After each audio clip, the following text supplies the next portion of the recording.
Good afternoon, everybody. Has anybody got a mum like mine?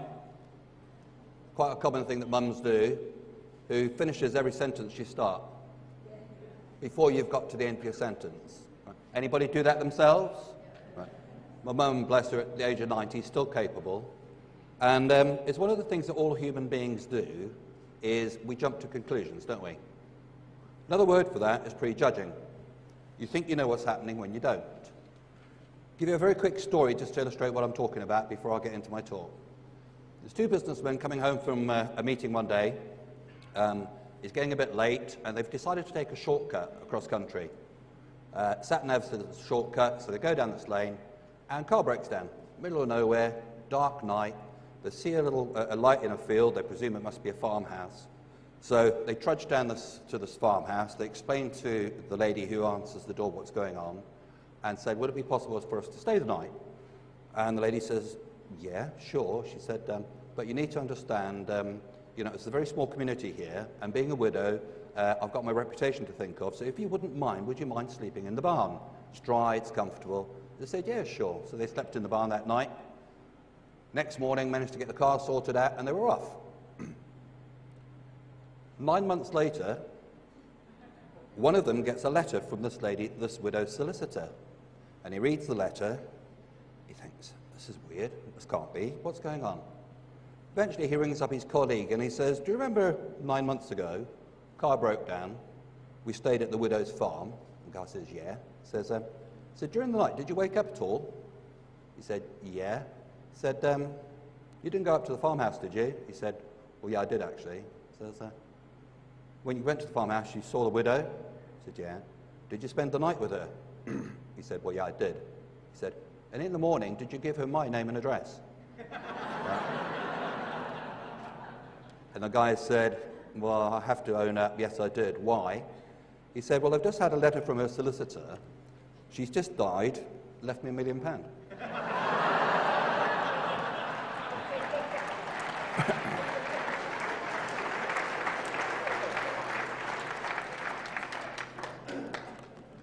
See, what's interesting there, I just said to you not to prejudge, didn't I?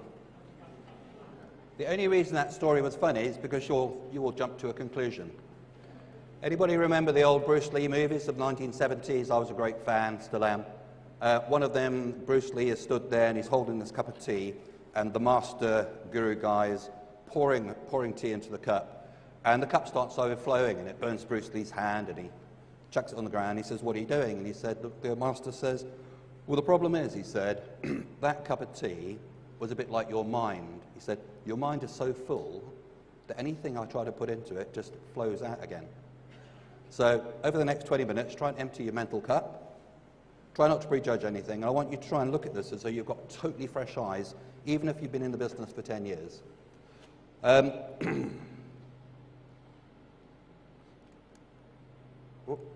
Sorry, I'll leave that up. 20 years ago, well, it will be in September, Wendy and I had a friend of ours, Glenn Hobden, pop round one evening and showed us a video, the old cassettes type, which was all about Kleeneze. I got excited, I got involved. Wendy was sort of saying, well, I've heard the name, but here we go again, are we trying something else weird?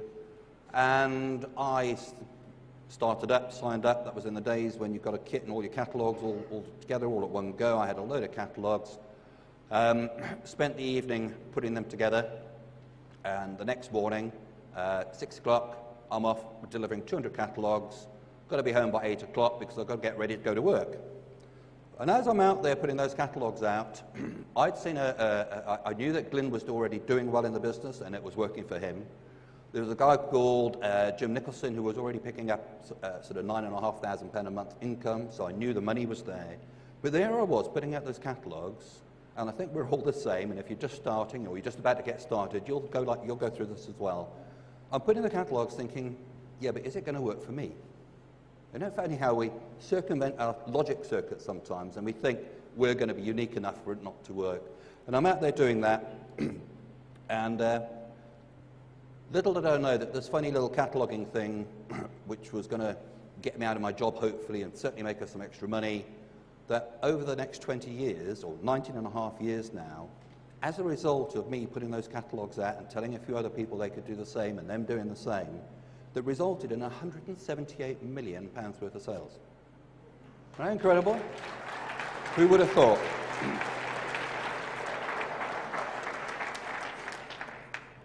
A few years later, we went on to become Kleeneze's first millionaires.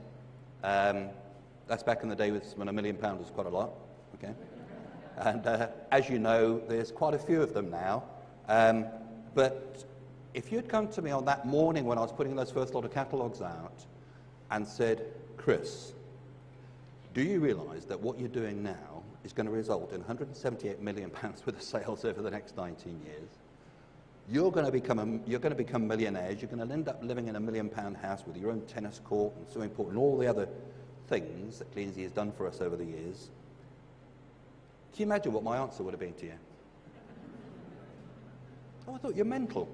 How can you relate that activity of being a postman, putting catalogues through doors, spreading the word and telling other people they can do the same? How can you relate that really to a projection over 19 years? Well, you imagine what I would have said to you if you'd said that to me, but I want to just reverse it for a minute. If you're just getting started in Kleeneze, how do you know that's not going to happen to you? It might sound absolutely ridiculous for me to say it to you right now, the same as it would have sounded absolutely ridiculous for you to say it to me back then. When we started, as you can see on the board here, we were in a recession. It was pretty much like it is now. There's an area in Bristol, which at the time I think was the biggest housing development in Europe, called Bradley Stoke. By 1992, they were calling it sadly broke, because negative equity. People were losing their houses. Sound familiar? Pretty much like it is now. At the time, we came up with this, avoid the recession, alternative route, Kleeneze opportunity. And we've revived it lately as well as a message to people. Oh, flashing lights and everything. So the question is, could this be the way forward to both improving people's immediate finances and securing their futures in the UK's and Europe's current economy? Well, we're all biased and I'm going to say absolutely yeah. But let's put some logic to it, shall we? Kleeneze provides a unique economic ladder to climb. What is the key requirement that those people out there who haven't yet heard about Kleeneze and who we're going to tell, what are the key requirements that's going to allow them to climb our unique ladder? What is the most important things? Number one, background or experience. Number two, intelligence, ability, skills. Number three, personality or character. Number four, something else. You can now choose. Do I have to press this again now for you to choose? I think I do. Oh, no. Oh, I've just messed it all up. Anyway, you'd already chosen by the look of it. Okay. 2% background or experience, absolutely agree with that. If you'd seen me back in 1992, stood out the back of the dry cleaning shop where I worked as a trouser presser, scruffy individual, you wouldn't have looked at me and thought, he's the one. I'd love to have him. How would you know? Background, saw the surfer dude with a ponytail walking along the beach up in Tyneside, Gavin Scott. Would you have thought, he's the one? You just don't know. So background seems to have absolutely nothing to do with it, same as experience. Intelligence, ability or skills. Any of the premiers will tell you that if you've been to one of our premier discussion groups, you'll know intelligence doesn't come into it. In joke. Personality or character. Yeah, to some extent. You know, if you're an effervescent, lively sort of person, yeah, fine. Okay, that will possibly help. But I would say the whole point of network marketing is not dependent on you. Let's say you're so incredibly shy that you're the sort of person that somebody just looks at you and you colour up and blush. Yeah? You say to me, fine, I'm quite happy to anonymously put these catalogues through doors. I don't mind actually delivering to product from people who have already bought because they're going to like me anyway and they're going to be glad to see me. But I really don't want to get into all the sponsoring stuff because it's just not me. And I say to you, well, do you know anybody who's extrovert? You got any friends who are real extroverts? You say, yeah, loads.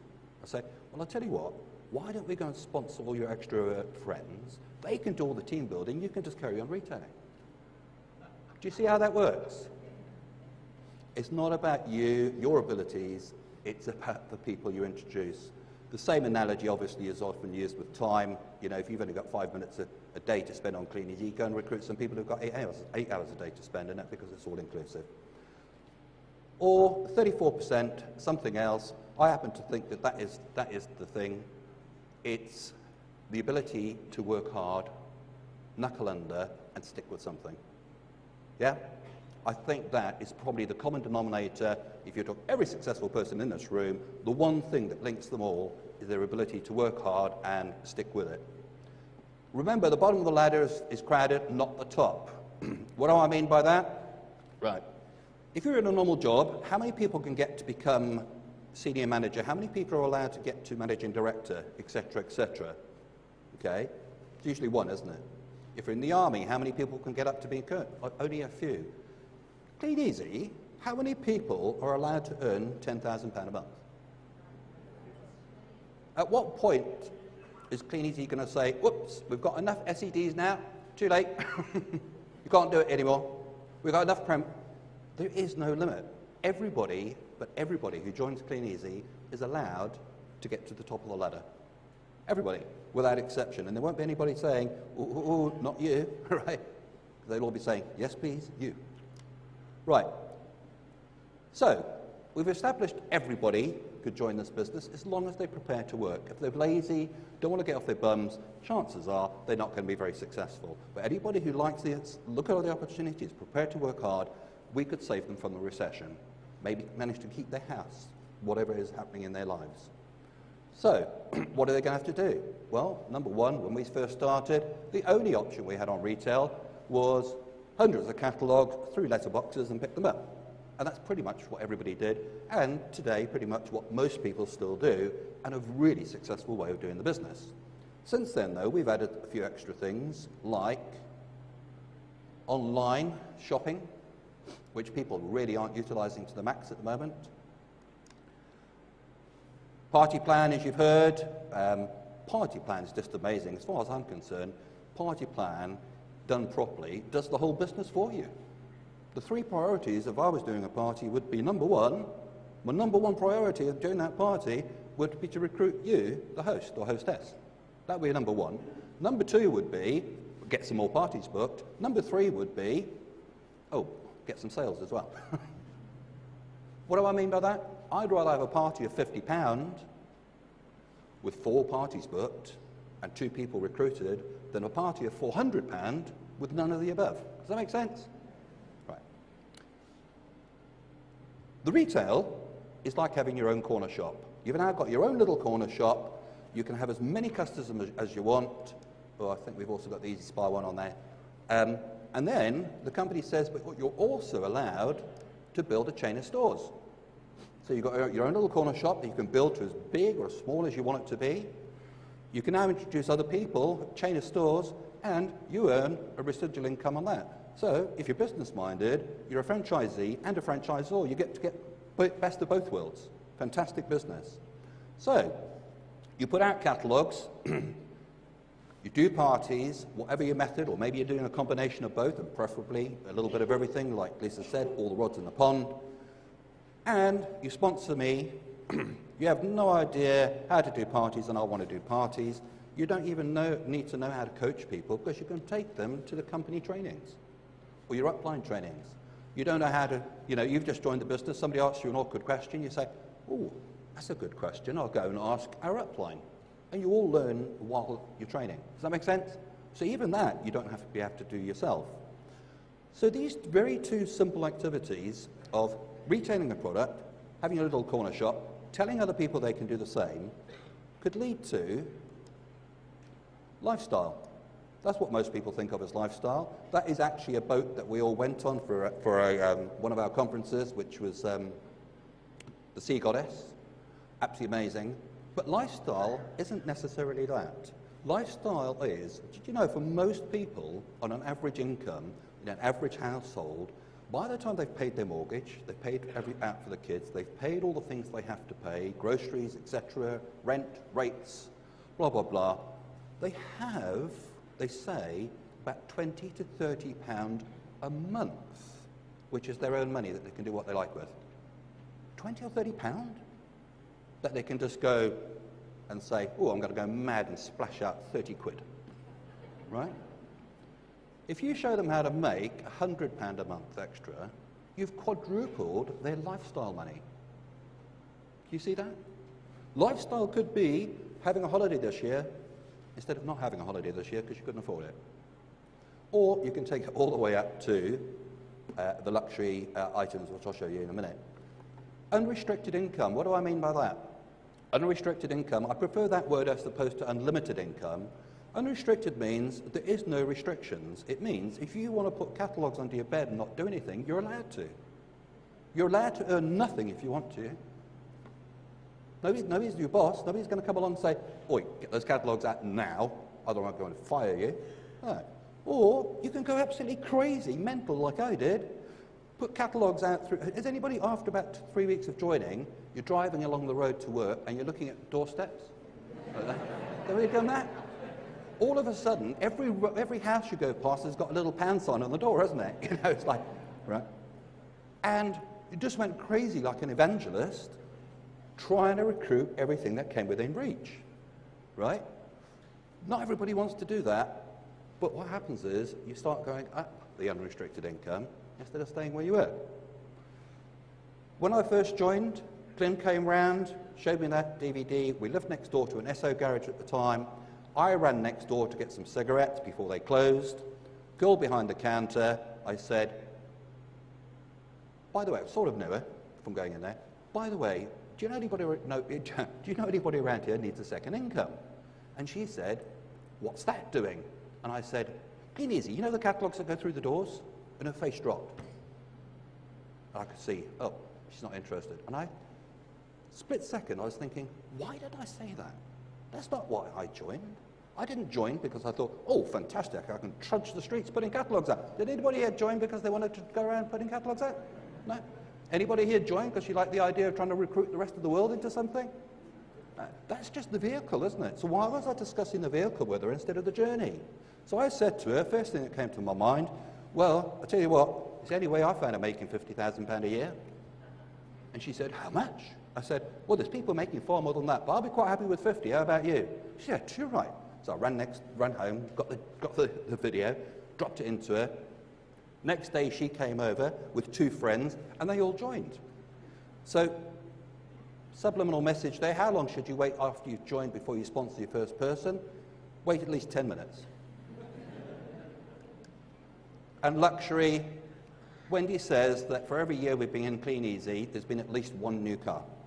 So, if you like cars like I do, well, boy, have we had some nice ones. The 7 Series BMW was probably the best ever. It's got more technology than they used to send the man on to the moon. It's probably a 645 convertible, 4.5 litre petrol engine. I was doing my bit to warm up the planet, you know, get the summers a bit better than they were. But luxury, it's difficult to imagine getting that sort of luxury when you're just starting and you're out and you're wet, putting catalogues out on a drizzly September morning like I was. How do you relate those two? All I can tell you is, if you listen to the rest of today, you'll be absolutely convinced, as long as you've emptied that mental cup and just become like a sponge, take it all in, just take it on face value and go and do it. Not necessarily easy, but very, very simple. Heard that before? Yeah. Does that mean you know how to do everything you need to know how to do before you start? No. It means everything you've got to learn is very simple to learn. Let's give a quick example of what do we mean by simple. Everybody recognize one of those? Everybody know how to use one of those? Everybody here know how to tell the time? Okay. May I suggest that you probably learned that when you were about 6 years old, 8 years old, somewhere around there? Is that about right? Something like that? Okay. So it must be something incredibly simple for you to have been able to learn at that age. So let's just imagine for 1 second that you've never seen one of these before and you have no idea what it is, and I'm going to show you how it works. How to tell the time. Well, you'll see the first hand we're going to come to is the red hand, okay? The first hand is called the second hand, okay?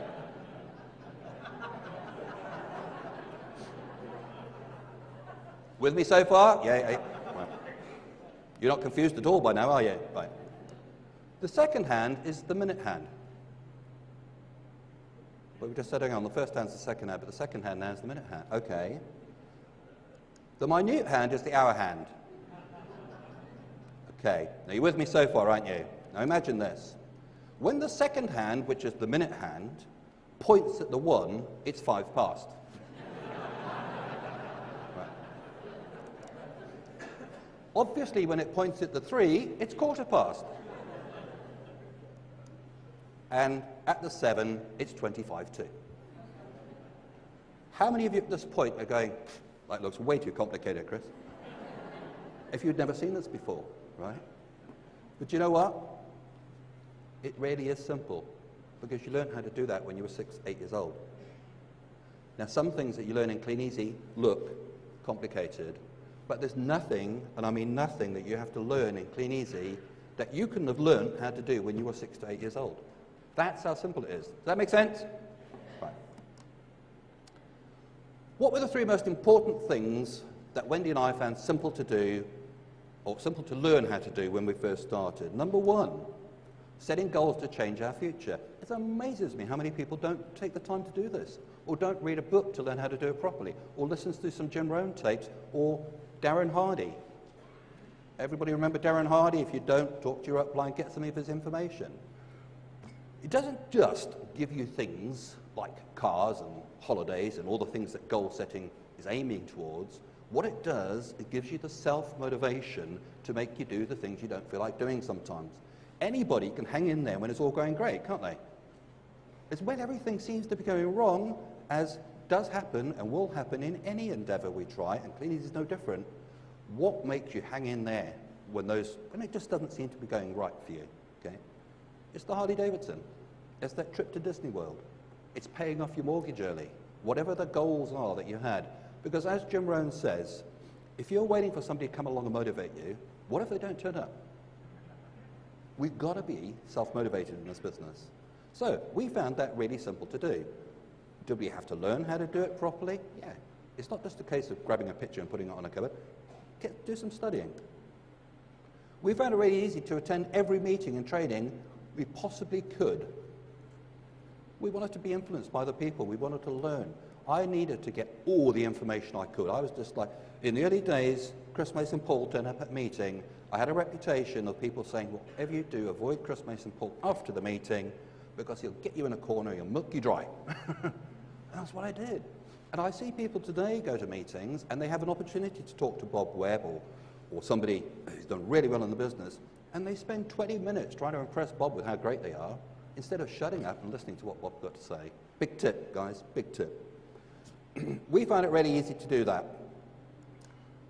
We found it really easy to get into reading books, listening to CDs that would increase our knowledge, affect our thinking, and ultimately transform our lives beyond all recognition. 99% of all the success Wendy and I have had in Kleeneze is because of what we've read and because of what we listen to. Some people aren't into that. That's fine. Not everybody has to be successful. So, with a bit of lateral thinking from all the books that I've read, here's a question for you. How could you increase your business by 30%? Right? Put 30% more effort in. Number 1. Number 2, find 30% more people to join. You know the old adage, you want more milk, you've got to get more cows. Anybody heard that? Drop 30% more catalogues and tell the team to do the same. That's the person who says, yeah, but I've already got a herd of cows, and I'm sure they're only producing 50% of their yield. Now, that's a valid point, because if you're doing 50% of the yield, why double the herd? Number 4, all of the above. Excuse me. Number 5, something else. All ready? All of the above. Absolutely correct answer, but I want to give you an idea of what's something else, something different. You know the problem is with 30%, you put in 30% extra time into your business, you might not be able to at the moment. It's quite a big chunk, 30% extra, isn't it? Putting out 30% more catalogues, that's going to 30% more people. I'm getting as many as I can already. So let's have a look at an idea of something else.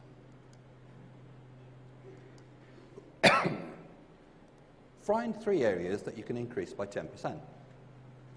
Because if you increase 3 areas by 10%, they compound together, you've got 30% growth.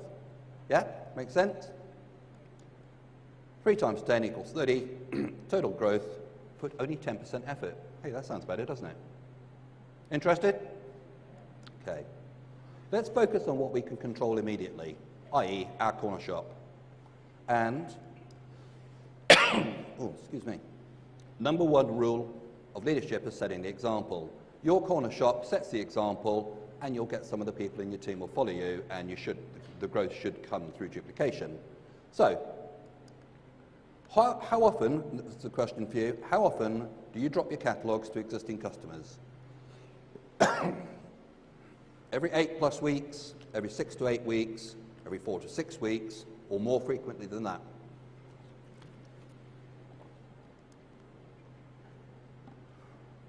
Every 4 to 6 weeks. Okay. Every 8 weeks plus, none. 5%, 10% more frequently. I know we shouldn't mention other companies, but are you aware that Avon does it every 3 weeks? They've done it, they do it okay for themselves, haven't they? So, just a thought. Okay. Let's use an example. It doesn't matter which one you press there, okay? Let's use, here's this for the first 10% idea. If your frequency of catalogue drops to customers is, for example, every 6 weeks, and this applies whether you said 5 weeks, 4 weeks, whatever, okay? We'll use 6 weeks as an example. That means you'd get 8.46 drops per annum. That means your average customers coming into your corner shop 8.6 times a year. Yeah? Imagine if you could get those customers coming in 10.4 times a year. Do you think they might buy more from your little shop? That makes sense? So by going back every 5 weeks instead of every 6 weeks, you actually effectively get your customers visiting your shop 20% more often. Now some people might say 5 weeks is too soon. Some people doing 5 weeks already say, well, 4 weeks would be too soon. I refer you back to my comment earlier. 3 weeks. Second 10%. I didn't say any of this was rocket science, by the way. If you're looking, cool, that's simple, Chris. Most things are. Whatever you plan to drop, add 10% more. Now, you're saying about doing extra catalogues. We're not talking about 30% more. We're talking 10% more. So let's say, for example, excuse me. Let's say, for example, you're doing 200 catalogues. We're talking about doing 220. Now, honestly, how much extra time is that going to take you? Another 20 catalogues a week. You're hardly even going to notice the extra effort. And on a weekly basis, it'll seem like it makes no difference. But if you look at it over a year, that's 1,040 extra catalogues for seemingly no extra effort, for very little extra effort. If 10 of your people in your team copied you, that's an extra 10,400 catalogues out a year from such a simple idea. And here's the thing, guys. Kleeneze is already giving us 10% extra catalogues. Anybody notice you're getting 55 instead of 50? Right? That's not permanent. Right? It's there. It's a 10%. No, somebody comes to you at work and says, I'm going to give you a 10% pay rise. And you say, oh, I won't bother, thanks. In the marketplace today, everybody's, well, 10%, fantastic. Kleeneze gives us 10% extra catalogues, and I know this doesn't apply to anybody in this room, but some other Kleeneze distributors out there just said, oh, I've got some extra catalogues. And they haven't actually utilised them to get their 10% increase, pay increase. Crazy, isn't it? Third 10% idea. Average customer order is £10. If you're fairly new in the business, when you've had several hundred orders, count how many they are, add up the total, divide it in one into the other, and find it's between £8 and £12. It's around about £10 from every customer. So, if for no extra effort, you could get your customers ordering, 1 in 10 of your customers who ordering an extra £10, that would be 10% extra, wouldn't it? Yeah? Make sense? Okay. How can you do that without spending any extra time talking to the customer, demonstrating something, chatting to the customer? Well, as some of you already picked up on, the company's already produced a little template that you can actually use as a slip. Now here's the way it works. You pick up an order, a catalogue that's got an order in it. There's a customer who likes our products. You pop through the door an Easy Spa brochure with a little template saying, thank you very much for your order. As one of our select customers, perhaps you'd like to have a look through our new Easy Spa range. There's a sample attached, please feel free to use. I will be taking, here's a good phrase to use, I will be taking orders for these products when I deliver your other products. Sorry, I didn't say that, but you know what I'm saying, yeah? You only need 1 in 10 to buy one of the Easy Spa products, which average at about £10, in fact, even better now with the other ranges that are coming on. You got a 10% increase. How much extra time did it take you? Hardly any. The time it took you to put some of those things together and staple a sample on. And they cost 8p each, guys. Worthwhile investment? So, those might sound like some really silly examples. Do you know what the thing about silly things is? They usually work. People go out and try these things. I know a lot of people are already doing these type of things. Talk to them in the break. You'll be amazed at the results people are getting. Most people are getting more than a 10% increase by putting the Easy Spa brochure out, right, at the point where the customer's ordered. So, just a thought. One of the comments that Lisa made earlier was there's a lot of people out there who are desperate at the moment, but there's a lot of people out there who've got good jobs at the moment on a good income who are desperate as well. Because, or probably even worse, running their own business in a conventional way. They are up to here with all the constraints, the confinements, if it's a normal job, you know what I'm talking about, all the things you have to do, you're not allowed to do, etc., etc. People are running their own businesses right now, bank manager on their back, they can't get any extra money, they can't grow their business because nobody will lend them money. They feel like they've got all these fences and constrictions around them. Well, what Kleeneze allows these people to do, and allows all of us to do, is to live life like someone left the gate open. I saw that picture and I just thought, that is it.